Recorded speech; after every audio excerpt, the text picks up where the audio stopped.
Hello all, today is a lesson in stepping outside your ideological echo chamber and giving the other side a chance. This is an article from a conservative website. You'll notice the mission statement. Campus reform exposes the liberal bias and abuse against conservatives on America's colleges and universities. And somebody sent me this article and I immediately went, bleh! Because as soon as somebody starts into that pro-victim language, I'm like, gender neutral bitches, please. You are at a university. There are people in the world who can't even afford basic education. Spare me with this pro-victim language. I don't care what ideological stripe you are. I cannot deal with it. Are there improvements? Yes. Is there inequality? Yes. But stop with the charged language. It annoys me. Wait until you actually get some life under your belt. It'll smack the crap out of you.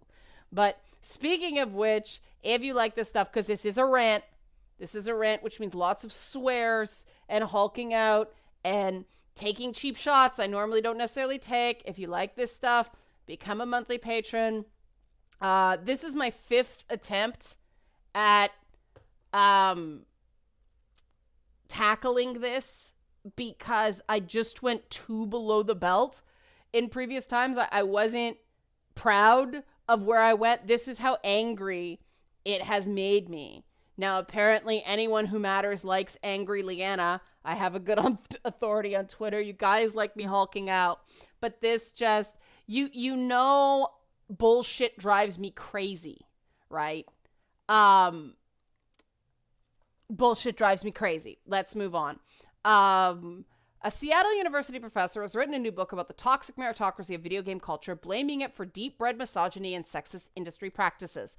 Christopher Paul contends that competitive video games emphasize individual achievement rather than the collective, resulting in really toxic spaces where players are focused on individual glory. And my first thought is, bullshit, you made this up. They did not make this up. Here it is. Wow, that was like a Rachel Maddow moment, wasn't it? Not only did somebody actually write a book about the toxic meritocracy of video games, the subtitle was Why Gaming Culture is the Worst. I would have given them extra points if they actually said literally the worst can't even right now, because at least then it would have been somewhat self-effacing. But calling it essential reading when it's gaming culture is the worst. Now, this is the part about academia that bugs the ever-loving fuck out of me. It is a racket. It is a kickback. It is class warfare as far as I'm concerned. Look at the price of this book. When I edited a book on religion and science fiction and fantasy, it cost $15 because it was for mass market paperback. $15 Canadian. This book is $27 paperback. $108 US, I assume, library cloth, whatever that is. Unless that cloth actually came from the Great Library of Alexandria, nothing is worth $108 for a book. It's a book. It's not a Gutenberg Bible. It's not a first folio edition of Shakespeare. It's a book on fucking video games, and it's 108 fucking bucks. Even $27 is too much for this. But what happens? These academics write these books so academics can put it on their courses, and then people are forced to buy them because it's on the course. So they inflate the price. No wonder these people don't like meritocracy. They're gouging people. They're charging more than these things are worth so that people can go to school. This immediately makes me question the validity of what comes next, because it is a kickback. This is how academics make real money, okay? But let's see what the book is actually about. If it's worthwhile, if it's something really, no, you know what? You can buy it, a copy of freaking Aristotle or Kant or Schopenhauer. You can buy that for $8 online. $27. What? You can buy a Hellblade Senua's Sacrifice for $27. You know what? You'll probably learn more. Moving on. Okay. In the book, Paul argues that meritocracy is evidenced by how video games value skill and technique and hard work. Oh, perish the thought. And contends that this meritocracy fuels everything from the deep-red misogyny epitomized by Gamergate to sexist industry practices. Now, I admit, I almost stopped reading right here. I have a new personal rule. Whenever anybody brings up Gamergate, I stop reading. Because it's gonna be nonsense. But this is even more nonsense. This is nonsense wrapped in nonsense. Because the presumption is that Gamergate wasn't a consumer revolt based on concerns about industry-wide practices. It was just a misogynistic hate movement. So says these people on the left. I'm on the left. I have no people. But then it's the sexist industry practices. If the industry was sexist and Gamergate was sexist, then what were they fighting about for 2 years? Like, seriously, what was I caught in the middle of? It would have been basically like the whole burgers and fries thing broke, and the Gamergate people would have been, fuck you, slut, whore slut. And the industry would have went, yeah, she's a slut, you're a whore, slut whore. You said whore, yeah, man, she's a slut. Want to go play Call of Duty? Yeah, man. Let's pwn some noobs. And that would have been it. If everybody's sexist, then there would have been no fight. So what the hell is going on here? Oh, right. Selling books that cost twice what they're worth. Right, okay. So meritocracy is insidious because it seems like the only way to build things, but there are other options, writes Paul in a recent blog, citing games like the first-person shooter game Overwatch and Kingdom Come, a game built on a conservative political ideology. Whew, here we go, kiddies. Okay, I'm like, no way, this is real. It's real. Meritocracy and mercy. However, the winning formula for appeal, this is part of a larger blog. I will spare you the shit on the Winter Olympics because it is just cray-cray. Yeah, you're not supposed to have first, second, and third in an athletics competition. Righty. Okay. However, the winning formula for appeal to core video game players, those who likely claim the label gamer, because that's what core video game players are called. Like, are you somebody who teaches college and likely claims the label teacher? Like, what the fuck? Yeah. See, this is what I do. Like, I turn into a rabbit. Okay. Offer them a game that conforms to the norms and systems they have long accepted, like meritocratic game design. As Nathan Grayson writes about Kingdom Come, the game has become massively successful. It's different in some ways, but also familiar and easy to digest if you've been playing games for a long time. That, as it turns out, is the winning formula on Steam. As Grayson details, players are praising the game because it has a rich and deep game system built on a conservative political ideology. You hear the record scratch right there? Like, what? Let's break that down, okay? First, heaven forbid gamers want to play a game that they actually understand how to play. Heaven for fucking bid. Also, heaven forbid people want to play games, which are activities based on rules with win and loss conditions. That is the definition of a fucking game. Heaven forbid people want to play a game that is actually, a game. But then he refers to the game as massively successful. And Kingdom Come may be doing well for a mid-tier indie game, but it is hardly Grand Theft Auto or The Sims. So where does massively successful, how do you quantify massively successful? Furthermore, and this is a part that really frosted me, because first of all, I never heard anybody recommend the game because it was a conservative political ideology. I heard people recommend the game because, first of all, it's really cool and looks pretty awesome. But the historical accuracy has been praised, and there is no ideology to accuracy. Either it's historically correct or it's not. There's no ideology in that. But my understanding, what people have told me about the game, is they like the fact that it's hard because it shows how much it sucked to be a peasant under feudalism in, what was it, 15th century Bohemia? Like what's now the Czech Republic or Czechia, or sorry, somebody told me it's not the Czech. I don't know what it's called, Czech people. I'm so sorry, but I'll call it the Czech Republic. Nobody said it's great. It backs up my conservative ideology. Nobody said that.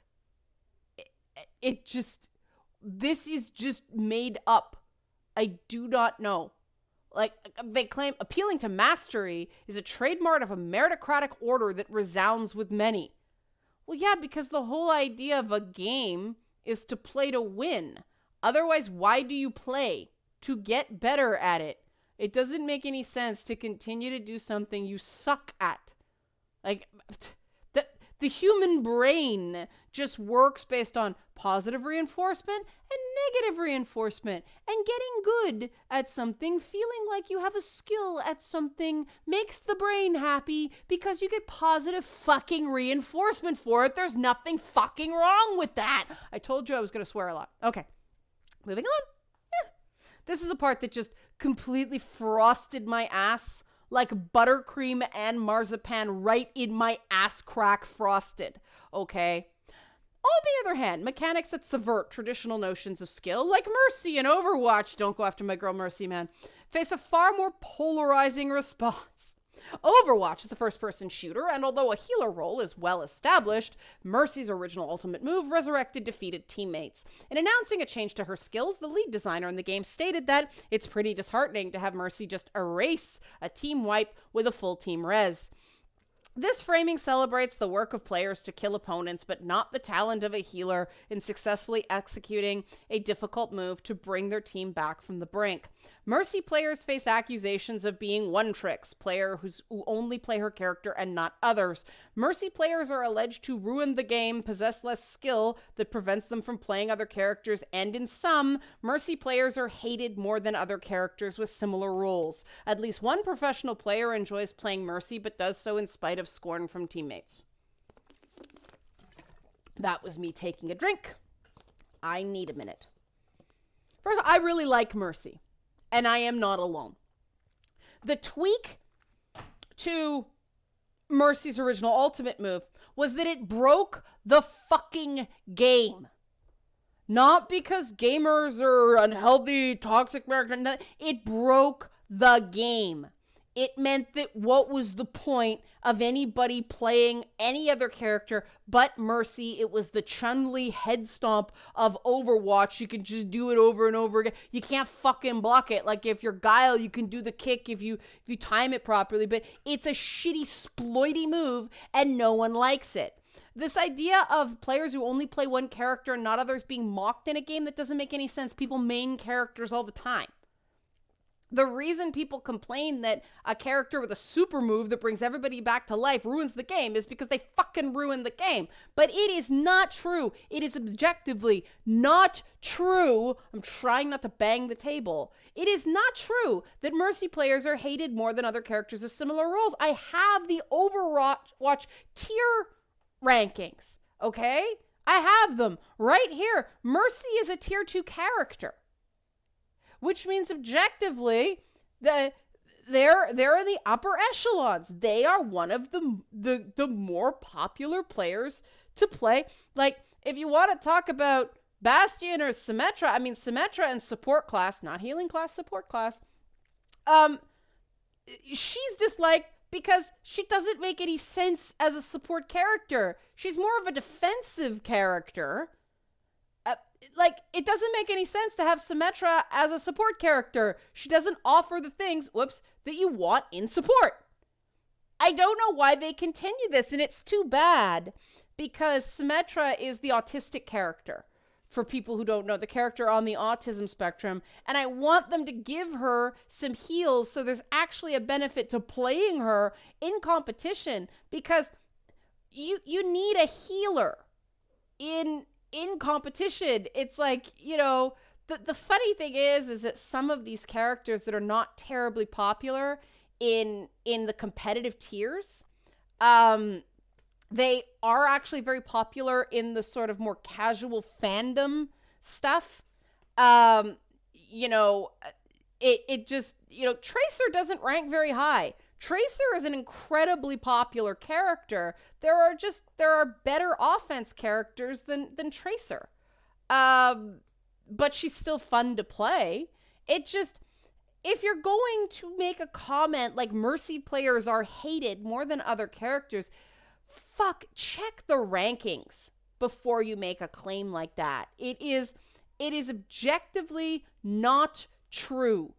I have seen so many Mercy cosplayers out there and they don't get any grief. Most people just go, oh, that's hot.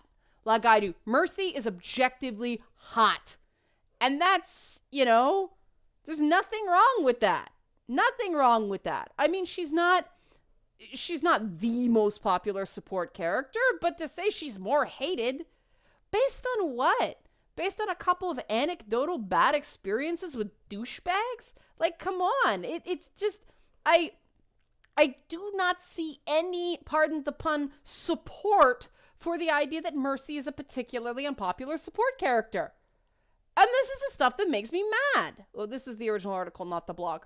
Okay, so reaction to Mercy is so heated that perceptions about her character are broken down into a 2-part essay titled, Why Does Everyone Hate Mercy? Sexism and misogyny, particularly in the response to women who play Mercy, is an important part of the answer in the essay. What is the fucking essay? Sorry, I raunched my throat out yelling about this. Let's see what this essay is. Medium. Oh, that's a reliable source. Look, she's so hot. She's so pretty. I love Mercy. Freaking love Mercy. I like Mercy. And I don't normally like characters like Mercy. That's what, there's so many like cool monsters and things like that in Overwatch. The fact that Mercy even got my attention is something for the design of Mercy. But, okay, sexism, misogyny. The key theme is that skill is perceived to be a vital part of video games, yet that only particular kinds of skill are celebrated. Within the context of a first-person shooter, Overwatch celebrates team kills and exciting battles, and Mercy was originally designed in a manner to upend that. No, that's not true. The entire support class was designed to give players an impetus to play a type of character that is essential in other types of games of this type, but doesn't tend to be rewarded by the game. Players of these types of games understand you need a healer, you need somebody to fling out the buffs and stuff like that, but nobody wants to play them because the XP system in those games gave short shrift to support moves. That was the purpose of the creation of the entire support class, and kudos to Blizzard for doing it. Okay. Run Through Misogyny and Mercy is a case study in how the kind of skill and work in video games is particular, specific, and prone to developing a toxic, spiteful community. Blizzard may be reducing toxicity in their Overwatch community, but it cannot be solved because the game is built on a rotten, meritocratic foundation. Efforts at fixing toxicity are also undercut by the player desire and developer interest in increasing the meritocratic ladders found in the game by adding more competitive modes. It is a half step forward and several steps back. Do I even need to address that, guys? Okay. Meritocracy is insidious because it seems like the only way to build things, but there are other options. Kind of like those buildings in Russia that were built based on mob connections, not through meritocracy, and they fell apart. That is another way of building things. Just meritocracy tends to be the best way, because that means you actually build something good. Building games that prioritize elements other than skill and effort gives us all a chance to build a different kind of community around games, ones that might work together to chart a path towards something more positive and cooperative. We can build games based on luck, contingency, and serendipity, similar to elements of the design of Mario Party or Mario Kart. Mario Kart has a huge element of skill. Your tactics are based around the fact that the 8th place player can fuck up the 1st place player very, very quickly. There is tons of skill to Mario Kart. It is not all luck and serendipity. We can build design games. We can build design games that are pay to win and emphasize the role of the wallet, like Star Wars Galaxy of Heroes. Oh, pander right at the end. where players frequently work together in an effort to defeat the developer. Huh? I don't even get that. Moving away from merit allows communities to be developed on different terms, giving an opportunity to build something else, something new, something that has features other than the endemic toxicity that comes with meritocratic systems. Like what? Popularity? Popularity contests? Because if you don't have a meritocracy, all you have left is a popularity contest. And that's precisely the shit that gamers play games to get away from. The thing about a meritocracy is there's a perception of fairness. And it is the only system where there is actually a perception of fairness. Everything else is based on precisely that kind of luck, and contingency that a lot of gamers want to get away from because they end up on the short end of the stick in those systems. But there's more to that. Apparently, this guy was inspired to write this book after being a part of a discussion group the university hosts to help professors learn more about Jesuit values and traditions. One of my key takeaways was I had an obligation to use my work to try to make a difference in the world. I thought that was at least a step down the path. Okay. He talks about the collective and all this stuff, but I have spent 20 minutes ripping the shit out of his logic. Let's dive a little deeper. Let's talk about the problem with the core of his thinking, which is a system based on merit is inherently misogynist. They don't actually explain why misogyny and merit are linked. It just ties it to the fact that female characters like a character that happened to be game breaking at first. And Mercy wasn't the only one. There were a lot of characters that are a little bit unbalanced at first. But go over to Destiny and you'll hear the same damn complaints about Bungie's constant tweaks to those systems. That just certain things get overpowered and underpowered and people get mad. It has nothing to do with the fact that Mercy is a woman or her players are women. The reason Mercy's players tend to be women is look at her. Okay? She is designed to appeal to women. She looks like a character from Frozen mixed with a Barbie doll. That's why I'm surprised I like her. It just, I don't know. Mercy breaks my brain. She is not the sort of character I usually like. Is there another picture of Mercy? There she is again. This is a more traditional view of her. But this is a character designed to attract girly girls. And there's nothing wrong with that. The whole idea is that it's inclusion. Unfortunately, Blizzard fucked up on this point and unbalanced the game with the character. So they fixed it. No harm, no foul. Right? So, and yeah, it's a piss off when one character is had this overpowered, it's like some of the super moves in Smash Brothers. Drives me crazy. It's super move, blow everybody out of the water. Past Smash, I haven't played the most recent one. There's always one overpowered character and everybody hates that character. It's a cheese thing. Like I said, it's like the Chun-Li head stomp. It has nothing to do with the character being female. It unfortunately that kind of make these mistakes with female characters because they treat the female characters as well. We want them to be ones that women will play. And so we want to, that's where the sort of benevolent sexism comes in. And, women can't compete on a truly equal playing field. So we have to make it a little easier for them. And this is the same mistake I find that this guy's logic is making. The idea that women cannot compete on a truly fair playing field bugs the shit out of me because I'm sorry, dude, you're wrong. I am not the best multiplayer gamer. I can't do it. My hands are shot. I don't have the reaction time accordingly. And it's frustrating for me because I used to love fighting games. I'm still going to buy Soul Calibur 6, but I'm going to play it in first person mode because I do not have, my hands hurt and it's like, ow, and I suck and I lose. But man, nobody has made me feel bad about that because they know I have an injury and they respond to my passion for the game and my understanding of fighting games, and we bond on that point. Gaming is a unique form of meritocracy because unlike corporate meritocracies where you're expected to come in at the top of your game because of hiring, if you're not at a basic level of skill, you're not even allowed in the door. You get screened out in the hiring process.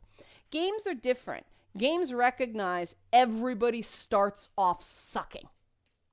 Everybody. And the cultural touchstones on how that's handled could be better. They could be a little less mean, but the thinking behind it is, oh, you shit on somebody when they're bad, so you cheer them when they're good. And the thing that I find telling about gaming, that perspectives like this miss, is that a good player is a good player, and people really don't give a shit if it's male or female or anything in between. I was out at an arcade on Friday night, wanted to get out of the house during spring break. Big fucking mistake for introverts, but neither here nor there. And I was watching people play Street Fighter 5 because again, like I love my fighting games, and this one guy was playing through campaign. He was good. He was a master of the comeback, man. He was playing as Ken, and he got down to almost no health so many times, and he just rallied back, and I'm like, damn, man, that's good. And so guy came up and challenged him, like, I don't know, this guy's pretty hard to beat. And the guy played as Ryu, and so Ryu beat Ken, and I was like, whoa, all right. And this guy was with a woman, he was with a girlfriend or a female friend or something like that. And so she's kind of watching, and he plays around against a guy. And then he asks if his girlfriend can play him. And the guy says, all right, fine, because the new guy beat him. And beat him in straight rounds. Like the Ryu who beat Ken was then knocked down by, I forget which character the other guy was playing. He was playing Ryu as well. It was Ryu and Ryu. So, okay, the girlfriend could play. And she picked Sagat. I'm like, oh, that's a bold choice. You saw her kind of flipping around, guessing a little bit. And the thing about Sagat, it's a big character, so you have to be kind of careful because it's a big target. It's harder to block. And she was kind of smacking the buttons around, and at first I was like, whoa, wow. She lost the first round, but then she came back and she beat the guy on the second round. And you saw everybody around there just kind of go, okay. Everybody woke up, and he beat her on the third round, but you saw he didn't go, you suck, I beat you. There was a respect that she took him at least one round. He didn't care that she was a woman at that point. It was like, all right, you got some skill. And this guy had obviously been playing for a while because he knew a lot of the little exploits. But that is competitive gaming to me, and that is the brighter side of meritocracy. There would have been no shame if he'd beat her. He wasn't being a dick about it. No one was trash talking. Everybody was really quiet. It was fun. It was healthy competition. And that's the thing. Competition can be healthy. That's the purpose of things like the Olympics. And the difference is knowing between healthy competition and unhealthy competition and getting involved in team sports. And I think esports can be something like this. Is a reason esports teams play in teams. But the benefit of team sports is that it gets you used to losing so you can be better when you win. You can be more gracious. And that's where I think competitive gaming is going. And I think that's a very, very good thing. You're talking about a community full of people who don't get a lot of wins in the real world. And they have been stomped on a lot. And so instead of seeing competition and the dreaded meritocracy as a bad thing, I think you actually have to stop being afraid of it and observe it, especially if you're not very good, and see for what the positives it can bring. Because unless you're seeing the positive and the negative, you're not giving people a complete approach. You're giving people an ideological screed. So I've calmed down now. I have done an affirming moral. I calmed down and got happy when I started actually talking about video games. But oh my God, how do people get these things published?